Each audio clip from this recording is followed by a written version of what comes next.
Ya, pemirsa, Kementerian Keuangan mencatat hingga pertengahan September 2025 dana pemerintah daerah yang tersimpan di bank mencapai 234 triliun rupiah. Kementerian Dalam Negeri pun mencatat sejumlah faktor yang menyebabkan lambatnya penyaluran belanja daerah. Kementerian Keuangan mencatat per 15 September 2025, uang pemerintah daerah yang tersimpan di bank mencapai 234 triliun rupiah. Menteri Keuangan Purbaya Yudhistira Dewa mengatakan uang itu disimpan di sejumlah bank pembangunan daerah di pusat. Realisasi belanja APBD sampai dengan triwulan ketiga tahun ini masih melambat. Rendahnya serapan tersebut berakibat menambah simpanan uang Pemda yang nganggur di bank sampai 234 triliun rupiah. Jadi jelas ini bukan soal uangnya tidak ada, tapi soal kecepatan eksekusi. Tadi Pak Tito bilang bedanya dengan catatan di itu ada 18 triliun ya Pak ya, kalau dari kas daerah. Menteri Dalam Negeri Tito Karnavian mengatakan terdapat sejumlah faktor yang menyebabkan lambatnya penyaluran belanja daerah sehingga dananya menumpuk di bank. Faktor tersebut antara lain kinerja Pemda yang lambat atau tidak sesuai target. Selain itu terdapat faktor lain seperti mitra proyek pembangunan atau pengadaan jasa yang meminta dibayar pada akhir tahun. Selain itu ada faktor penyesuaian anggaran akibat program prioritas kepala daerah baru, keterlambatan proses lelang atau pengadaan, dan hambatan sistem e-katalog.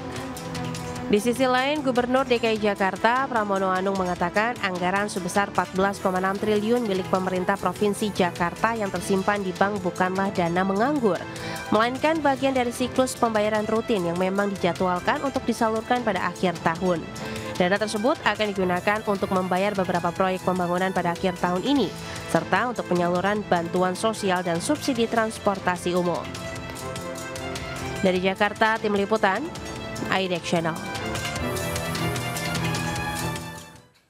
Ya, pemirsa, untuk membahas tema kita kali ini, kas daerah mengendap di bank, kegiatan ekonomi bisa tersendat. Kita sudah tersambung melalui Zoom bersama dengan Bapak Heri Gunawan, Direktur Next Indonesia Center, dan juga Ibu Hardini Puspasari, Ketua Komite Tetap Perencanaan Infrastruktur dan Pembiayaan Pembangunan Kadin Indonesia. Langsung saja kita sapa ini. Ya, halo Bu Hardini, apa kabar? Luar biasa, alhamdulillah baik Mas. Semangat. Semangat Mas Bu, terima kasih atas waktu yang disempatkan. Pak Heri, apa kabar Pak?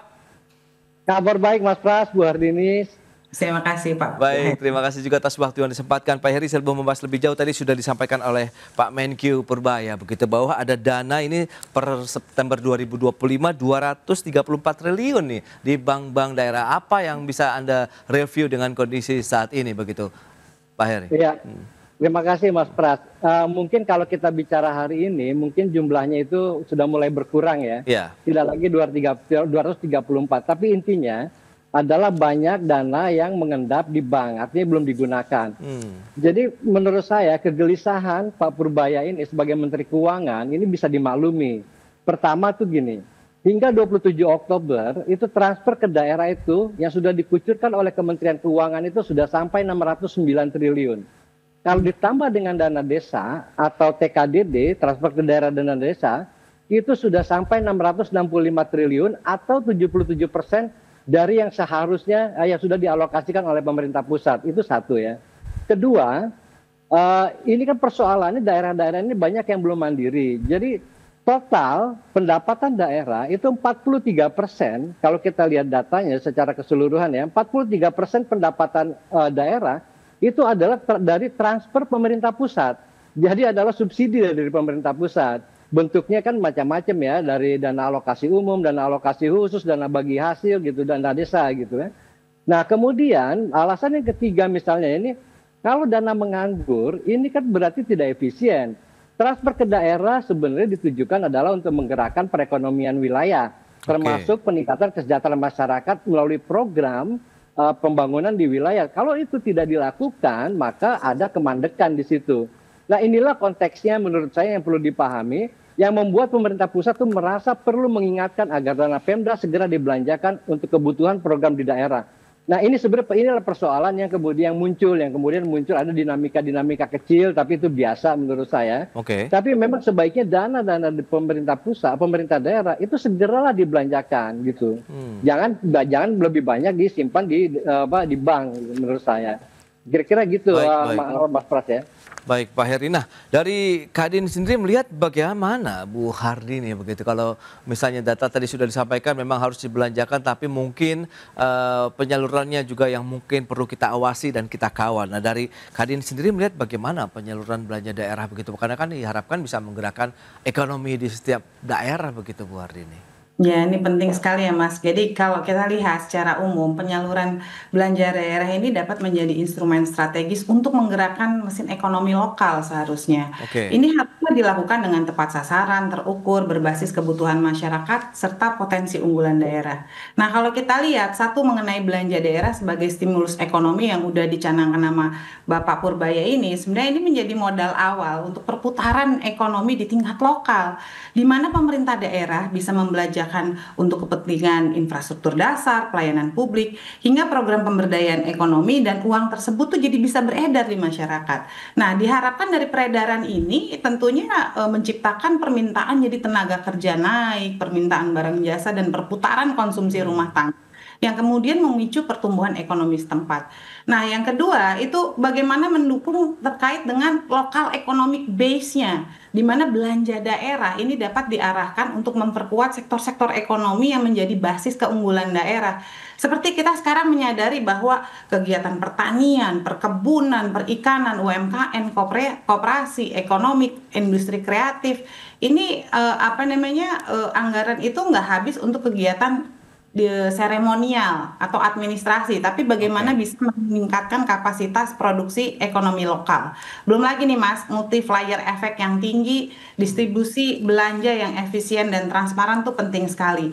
Karena jika belanja diarah ke infrastruktur produktif untuk pemberdayaan masyarakat, ini dampaknya akan besar dan berkelanjutan. Nah, yang terakhir itu bagaimana kita mendorong kolaborasi pentahelix. Karena dengan belanja daerah sebaiknya menggerakkan daya beli masyarakat, menghubungkan antara pelaku usaha, koperasi, komunitas, kampus, dan pemerintah. Ini juga harus memicu investasi swasta. Jadi bukan semata untuk membiayai program-program, tapi memperkuat ekosistem ekonomi lokal. Baik, baik. Nah ini menarik juga kalau kita cermati Pak Heri. Tadi mungkin sudah disampaikan oleh Bu Hardini kolaborasi pentahelix apabila memang ini bisa dikuatkan ada penciptaan lapangan kerja, kemudian tingkat konsumsi masyarakat di daerah juga ada peningkatan begitu. Anda melihat bagaimana kalau memang ini apakah fenomena belanja akhir tahun yang meningkat sehingga dana mengendap itu apakah masih dalam taraf wajar kah atau bagaimana? Karena menjelang akhir tahun kemungkinan akan segera dibelanjakan begitu, Pak Heri. Ya, kita kan sering mendengar ya, kalau akhir tahun itu banyak pemerintah, baik pemerintah pusat maupun pemerintah daerah, itu banyak menggelontorkan program-program. Yaitu kemudian belanjanya itu rame-rame itu kayak seperti menghabiskan anggaran. Dan ini menurut saya itu keliru. Ini menunjukkan mereka ini tidak punya timeline dalam pembuatan program. Karena gini, dan ini berbahaya, sebab gini, kalau kita merefer tadi apa yang disampaikan oleh Bu Hardini, itu menurut saya itu betul banget tuh gini. Semakin cepat uang itu dibelanjakan gitu ya, atau ada velocity of money itu semakin cepat, jadi perputaran uang itu, maka impact terhadap perputaran uang itu akan menjadi semakin besar. Nah misalnya gini, Pemda cepat segera membelanjakan misalkan dengan membangun jembatan. Ketika dia membangun jembatan ada tenaga kerja yang terserap, ada juga kemudian belanja tenaga kerja yang terserap itu kemudian dia bisa punya uang untuk konsumsi rumah tangga. Selain itu toko-toko material juga akan hidup. Nah, ini menjadi penting. Perputaran uang dengan cara dibelanjakan lebih cepat itu menjadi sangat penting gitu di situ untuk menggerakkan perekonomian lokal. Nah, sekarang menurut saya kalau kondisinya masih terus-terus kita pertahankan misalkan dari belanjanya di akhir tahun, nah itu sebaiknya yang menurut saya harus dievaluasi. Dan penting menurut saya buat Menteri Keuangan itu menciptakan mekanisme insentif dan disinsentif. Sekarang kan sudah ada untuk daerah-daerah misalnya yang bisa menurunkan tingkat kemiskinan ekstrim, maka dia diberikan insentif fiskal, dapat tambahan. Nah, menurut saya ini juga harus dilakukan di dalam pembelanjaan, di dalam penyerapan anggaran. Semakin cepat dia membelanjakan anggaran, semakin tepat sasaran programnya gitu ya, maka harus ada insentif fiskal. Tapi begitu pun juga kalau memang daerah itu tidak tepat waktu, kemudian tidak tepat sasaran membelanjakan anggarannya terutama yang dikirim dari pemerintah pusat, maka itu harus mendapatkan disinsentif. Nah, disinsentifnya apa? Misalnya programnya ditarik ke pemerintah pusat, biar aja pemerintah pusat yang kemudian melaksanakan programnya di daerah tersebut. Itu sebagai salah satu contoh aja. Tapi harus ada insentif dan disinsentif di dalam supaya ada kesinambungan fiskal gitu loh. Supaya dalam penyerapan anggaran yang dikirimkan terutama oleh pemerintah pusat. Pak Heri, menarik. Kalau kita cermati begitu, terkait dengan impresi efisiensi anggaran pemerintah pusat dan daerah ini, bagaimana Anda melihat? Apakah memang nanti kontradiksi dengan kondisi yang ada dalam artian ya dana yang mengendap ataupun yang tersimpan di bank itu, apakah memang karena adanya efisiensi yang dilakukan oleh pemerintah daerah misalnya begitu? Ya, kan ada dua kemungkinan ya, Mas Pras ya. Kenapa daerah itu kemudian dananya itu mengendap di bank? Satu misalnya, dia bisa jadi dana itu mengendap di Bank Pembangunan Daerah. Karena Bank Pembangunan Daerah ini adalah pemegang sahamnya adalah Pemda, supaya Bank Pembangunan Daerah ini punya likuiditas untuk menyalurkan kredit. Nah, misalnya kayak gitu.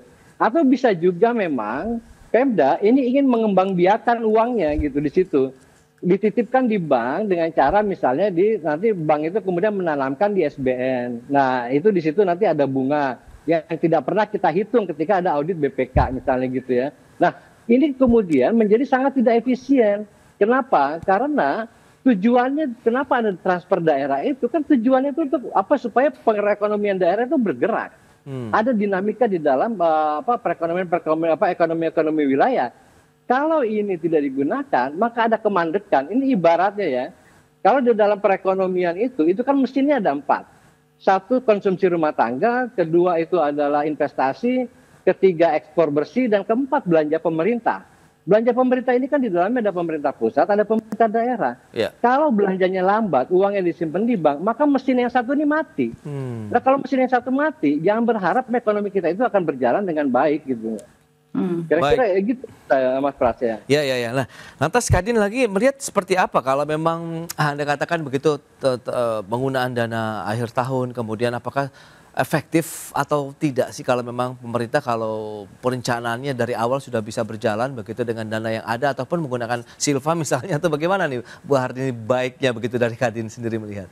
Jadi saya dari Kadin sendiri melihat dari sudut pandangnya pelaku usaha untuk pola penyaluran belanja daerah ini emang jadi menumpuk di akhir tahun, dan ini mempengaruhi jalannya mesin ekonomi daerah, ya, yang mana cenderung menghambat pastinya kekelancaran aktivitas ekonomi. Tadi setuju banget, sepakat yang disampaikan dengan Pak Heri ya, karena saya perlu ada 4 hal sih yang diperhatikan Mas Pras. Pertama terkait dengan likuiditas dari pelaku usaha saat ini menjadi tidak stabil karena banyak pelaku usaha lokal, terutama UMKM, kontraktor yang masih kecil, koperasi, pemasok barang jasa, ini mengandalkan belanja pemerintah daerah sebagai salah satu sumber permintaannya.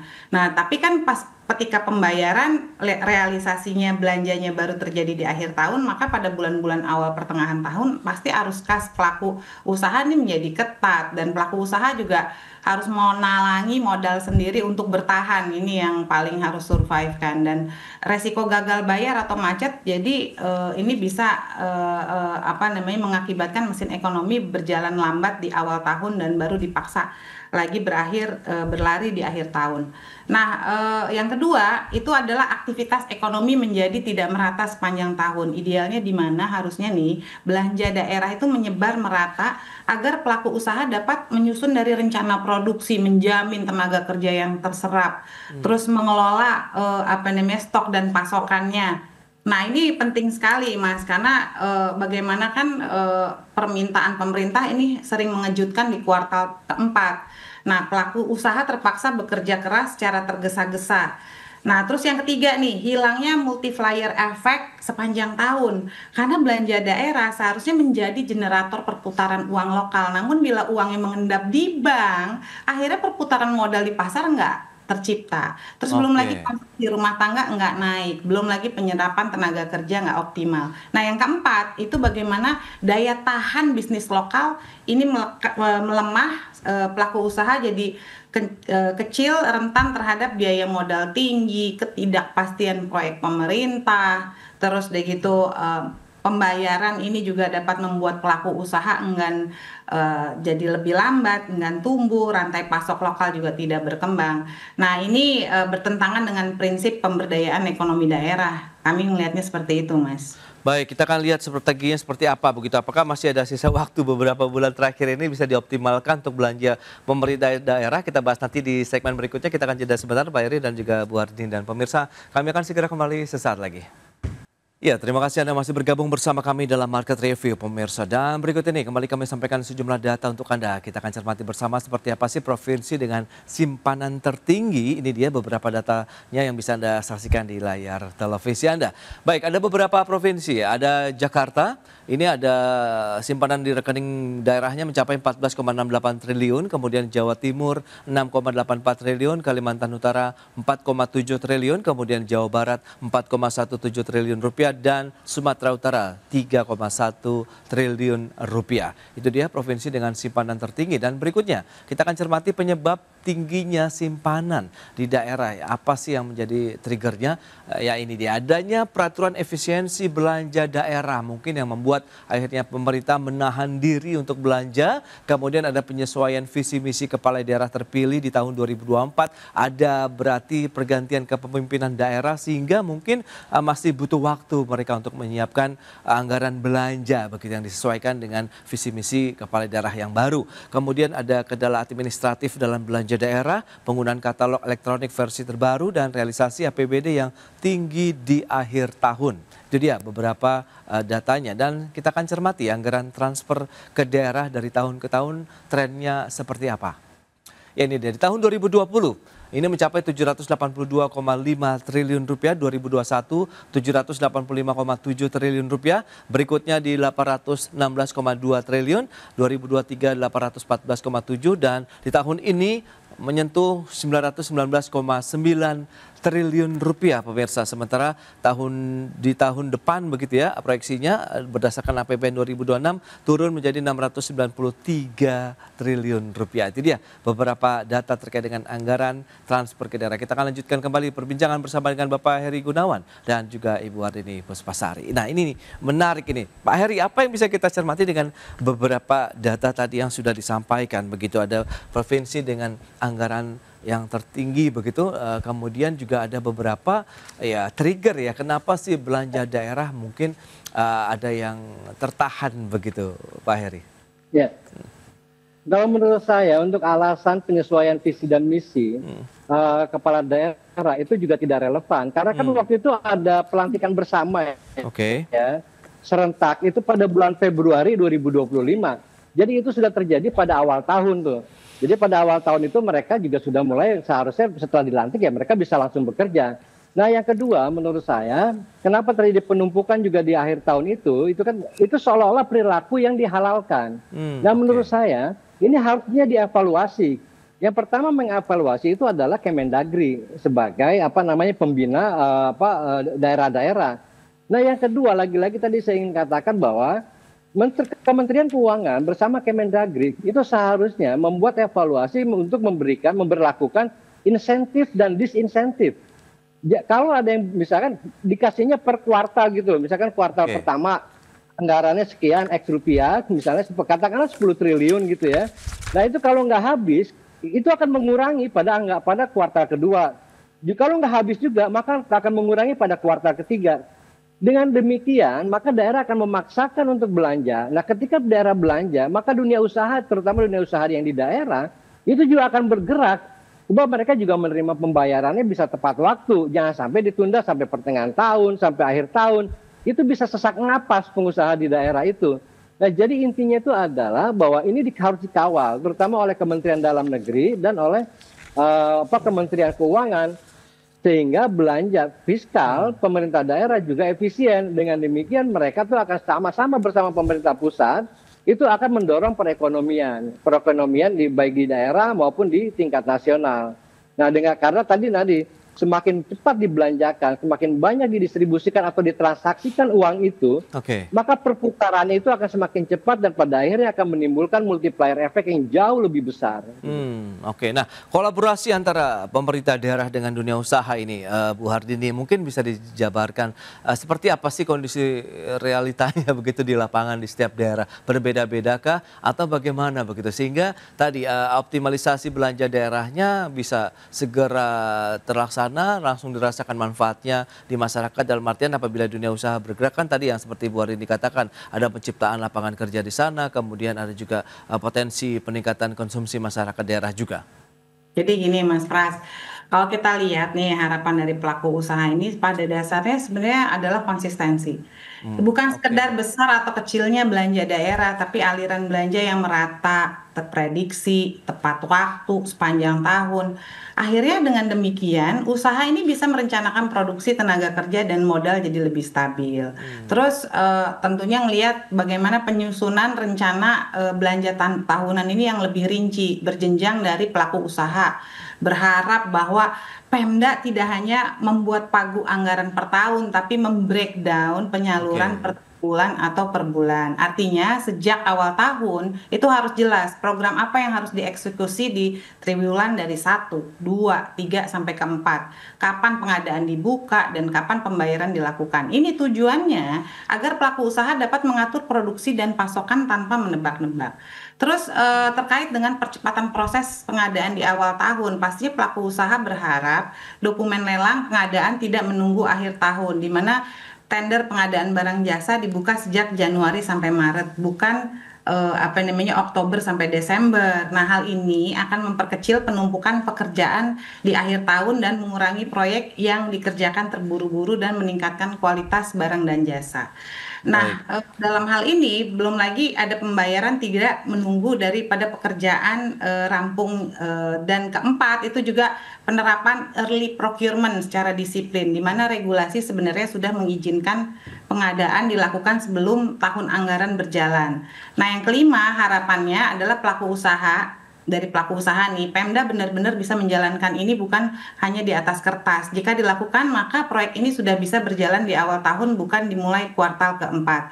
Nah, ini perlu ada komunikasi terbuka dengan dunia usaha, pelaku usaha yang berharap Pemda membuka forum rutin, misalnya dengan mengadakan bisnis forum atau coffee morning ekonomi, terus menyampaikan arah kebijakan belanja dan jadwal pengadaan, terus juga bisa mendengar kendala yang dihadapi oleh pelaku usaha dalam rantai pasok dengan komunikasi yang transparan, di mana resiko ini bisa salah persepsinya jadi lebih berkurang. Nah, yang keenam itu yang terakhir adalah fokus pada belanja yang memiliki multiplier effect tinggi, di mana pelaku usaha juga ingin Pemda memberikan prioritas pada belanja seperti infrastruktur ekonomi lokal, penguatan UMKM dan koperasi, digitalisasi layanan ekonomi sistem usaha, dan dukungan rantai pasok daerah. Gitu Mas Pras. Baik, itu dia beberapa poin yang perlu dicermati bersama. Nah, lantas bagaimana strategi yang perlu diterapkan lebih jauh Pak Heri, sehingga nanti tidak ada lagi mungkin berkurang lah paling tidak begitu dana yang mengendap di perbankan, sehingga